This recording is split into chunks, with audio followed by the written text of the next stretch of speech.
Ecco, come avete visto, avete intravisto prima anche l'outlet di Valdichiana, oltre a quello di Barberino, oltre a quello di Mantova, ci sono qua il vecchio Ponte d'Italia, qui c'è l'uscita da Valdichiana, appunto, che dicevo, e da qui adesso faccio vedere anche sul video, è facilmente raggiungibile, eccolo si vede, eccolo lì, il lago Trasimeno, ce l'abbiamo sulla nostra sinistra, a circa 23 km da qui.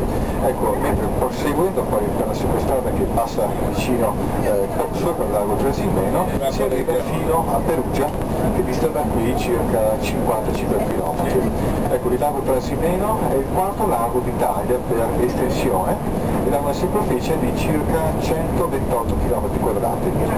Ecco, non è molto profondo e se pensate che una profondità media di solo 6 metri, per cui proprio bassissimo, e non per niente in alcuni inverni si è anche completamente ghiacciato questo lago.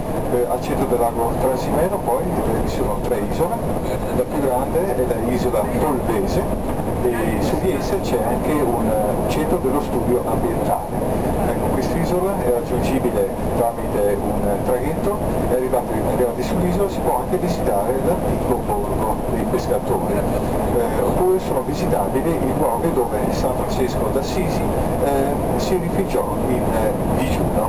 Infine sempre su quest'isola è presente anche un monastero e una chiesa. Intorno alle rive del lago poi ci sono anche numerosi castelli, rocche, che servivano a controllare le vie di transito tra l'Umbria e la Toscana.